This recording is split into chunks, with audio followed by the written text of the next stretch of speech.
जो आरोपी थे उनको यहाँ पर उतारा और वो आरोपी मेडिकल के लिए अंदर चले गए। तो अब ये प्रक्रिया मेडिकल तक पहुंच गई है। महत्वपूर्ण क्या है यहाँ पर, मेडिकल इसलिए महत्वपूर्ण है कि जो धाराएं लगेंगी कार्रवाई के दौरान उनमें मेडिकल जांच बेहद महत्वपूर्ण हो जाता है। तो उस मेडिकल जांच की पूरी प्रक्रिया के लिए यहाँ पर जो जांच है फिजिकल, उसकी बहुत जरूरत है। उसके अलावा कोविड की जांच और दूसरी और भी जांचें हैं जिनकी पूरी प्रक्रिया मेडिकल के दौरान होगी।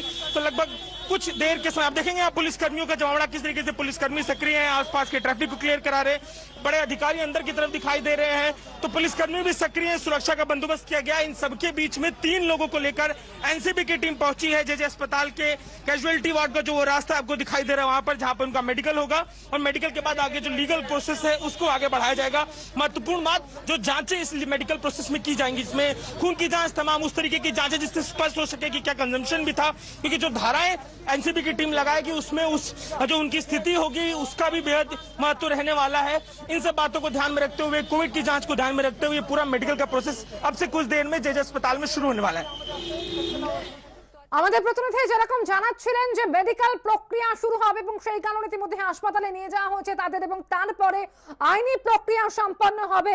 ইতিমধ্যে 3 জনকে যাদেরকে গ্রেফতার করা হয়েছে এনসিবির দল, তাদেরকে নিয়ে গেলেন হাসপাতালে, নিয়ে যাওয়া হচ্ছে তাদেরকে মেডিকেল পরীক্ষার জন্য।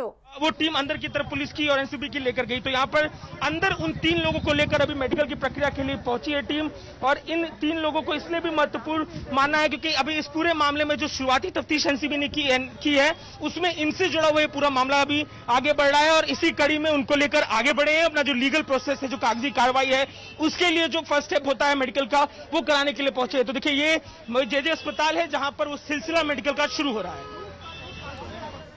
আরিয়ান সহ মোট 8 জনের মেডিকেল টেস্ট হবে। ইতিমধ্যে মেডিকেল টেস্টের জন্য তাদেরকে হাসপাতালে নিয়ে যাওয়া হচ্ছে। আপনাদের যে খবর জানাচ্ছি, মাদক যোগে ইতিমধ্যে গ্রেফতার হয়েছেন শাহরুখ পুত্র আরিয়ান। গতকাল মুম্বাই থেকে গোয়া যাওয়ার পথে মাঝ সমুদ্রে কর্ডিলিয়া নামে ওই প্রমোদতলিতে পার্টি চলছিল এবং সেখানেই হানা দেয় নার্কোটিক্স কন্ট্রোল ব্যুরোর অফিসাররা। বলিউডের নামী অভিনেতার ছেলে সহ মোট 8 জনকে আটক করা হয়। তাদের থেকে বাজেয়াপ্ত করা হয়েছে কোকেন, চরস, এমডিএম এর মতন মাদক। जहां पर करीब 14 घंटे से ज्यादा की पूछताछ की गई। पूछताछ के दौरान कई सारी बातें सामने आई, जिसमें से एक ये भी बात थी कि उन्हें जिससे ड्रग दिया था वो शायद मुंबई के, नवी मुंबई के बेलापुर में रहता था। उसके अलावा मुंबई के कई इलाकों के रहने वाले ड्रग्स पेडलर्स की भी जानकारी मिली थी, जिन्हें पकड़ने के लिए स्पेशल टीम फॉर्म की गई और अचानक से ये सारी टीमों को डिप्लॉय किया गया। साथ ही जो सूत्र बताते हैं कि आर्यन खान ने उन्हें गवाही दी है कि ये जो ड्रग्स उसके पास से मिला है वो सेल्फ कंजम्पशन के लिए लेकर गया था। हालांकि अभी तक एनसीबी ने इस पर आधिकारिक पुष्टि नहीं की है।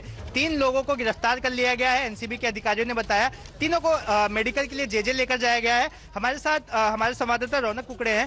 रौनक जी, क्या कुछ हुआ, आर्यन को गिरफ्तार किया गया? जी देखिए सूरज, निश्चित तौर पर 16 घंटे से लंबी पूछताछ के बाद आर्यन को जो है गिरफ्तार कर लिया गया और कुल 3 लोगों को गिरफ्तार किया है। इसके पहले जो सामने जानकारी निकल कर आ रही थी कि इस पूरे मामले में 8 लोगों को हिरासत में लिया था, उनसे लंबी पूछताछ की गई। हर तरह की कड़ियां जोड़ने की कोशिश जो है एनसीबी ने यहाँ पर की, क्योंकि जिस तरह की रेड उस क्रूज पर रेप पार्टी के यहाँ पर मारी गई, करीबन 7 घंटे वो रेड चली और उसके बाद जब उनको यहाँ पर लाया गया, क्योंकि जिस तरह से ये ड्रग्स लेकर गए थे वो अलग अलग, कोई पर्स में लेकर गया था, कोई अपने शूज में लेकर गया था, तो कुछ ऐसी जगह से ड्रग्स जो है वो अंदर छुपाते हुए लेकर गए थे, कंजम्पशन के लिए आई थी, क्या कुछ था, सभी कड़ियां जो है जोड़ी और उसके बाद अब उनको अरेस्ट दिखाया। कुछ देर बाद उन्हें किला कोर्ट में मेडिकल के बाद पेश किया जा सकता है। जी बिल्कुल, जिस तरह से रौनक बता रहे थे कि ये जो 3 आरोपियों को गिरफ्तार कर लिया गया है, अब जो एनसीबी है वो इनके रोल स्पेसिफाई करेगी, किसका क्या रोल था, किसके पास से कितना ड्रग्स मिला, इन सारी चीजों को एक रिमांड कॉपी में लिखा जाएगा और ये कोर्ट के सामने ले जाया जाएगा, जहां पर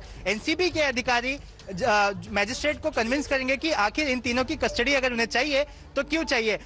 इसमें आपको सबसे इंपॉर्टेंट चीज एक और बता दूं कि आखिर ये पूरा मामला सामने कैसा है। रौनक, ये पूरा मामला सामने कैसा है, मतलब ये इतना बड़ा ब्रेक थ्रू मिला कुणाल जानी के बयान के बाद। ये कुणाल जानी कौन है, ये कड़ी कहां से है? जी देखिए, जो हमें सूत्रों ने बताया उसके मुताबिक कुणाल जानी, जिसे हफ्ते भर पहले ही एनसीबी ने अरेस्ट किया था, उससे जब पूछताछ हो रही थी उसमें कुणाल जानी ने एनसीबी को इस मामले में जो है वो टिप दी और जानकारी दी कि आने वाले कुछ दिनों में एक क्रूज में इस तरह की एक पार्टी का आयोजन हो रहा है जिसमें ड्रग्स का इस्तेमाल भी जो है, खासतौर से जो एनडीपीएस एक्ट के तहत प्रतिबंधित ड्रग है वो वहां पर इस्तेमाल किए जाने वाले। और उस टिप के बाद इन्होंने एक प्लान बनाया और एनसीबी के अधिकारी, करीबन 22 लोगों की टीम बतौर ग्राहक वहां पर पहुंचे।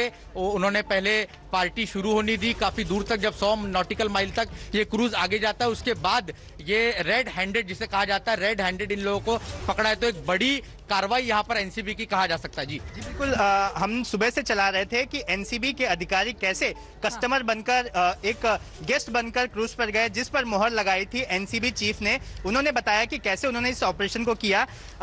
मैं आपको ये भी बता दूं कि ये पूरा सिलसिला कैसे शुरू हुआ। दिवंगत अभिनेता सुशांत सिंह राजपूत के बाद से एनसीबी बहुत ज्यादा एक्शन में आ गई थी, और जो कुणाल जानी है वो दिवंगत अभिनेता सुशांत सिंह राजपूत का बहुत ही खास दोस्त था। अब उसके थ्रू ये पूरी जानकारी मिली कि कैसे ये नेक्सस ऑपरेट करता था। अब एनसीबी ये पता लगाएगी कि आखिर ये जो नेक्सस है, ये जो पार्ट का नेक्सस है, जो बड़ी बड़ी क्रूज में पार्टी करता है, समुद्र में पार्टी करने का क्या मतलब होता है, इससे हम बात करेंगे। आखिर समुद्र में जो पार्टी की जाती है, क्यों वो प्लेस ज्यादा सेफ फील होता है? जी देखिए, निश्चित तौर पर सूरज, मैं आपको बता दूं कि सुशांत सिंह राजपूत के केस के बाद से, जब से एनसीबी हरकत में आई और लगातार मुंबई और आसपास के इलाकों में जो ड्रग पेडलर है, जो ड्रग के काला कारोबार करते हैं, उन पर शिकंजा जो है वो कसती हुई दिख रही है। इसलिए जो इसका इस्तेमाल करने वाले लोग हैं, उन्हें एक सेफ जगह पर जाकर इस पार्टी को अंजाम देना था। और उसकी प्लानिंग, मुझे जो लग रहा है, जो जानकारी सामने निकल कर आ रही है सूत्रों के हिसाब से, कि काफी लंबे समय से इसका प्लान किया जा रहा था। और अब महाराष्ट्र सरकार ने अपने नियम जो है वो थोड़े से लॉकडाउन के बाद, कोरोना की यहाँ पर जो जिसको कहते हैं कि आंकड़े कम होने लगे, उसके बाद थोड़े से नियम शिथिल किए, उसके तुरंत बाद यहाँ पर इस तरह की पार्टी का आयोजन किया जाता है। और वहां पर इतना बड़ा जो है एक पार्टी होती जैसी टिप मिली, उसके बाद तुरंत इस तरह की कार्रवाई जो की गई। लेकिन जो आपने सवाल पूछा है, उसका जवाब यह है कि जहां तक पुलिस ना पहुंच सके, जहां पर पुलिस ना पहुंच सके, तो ऐसे लोगों के लिए सुरक्षित ठिकाना था कि समुद्र के बीच में 100 नॉटिकल माइल दूर जाके आराम से इस पार्टी को अंजाम दिया जा सकता था। कानो कान किसी को खबर भी नहीं होती।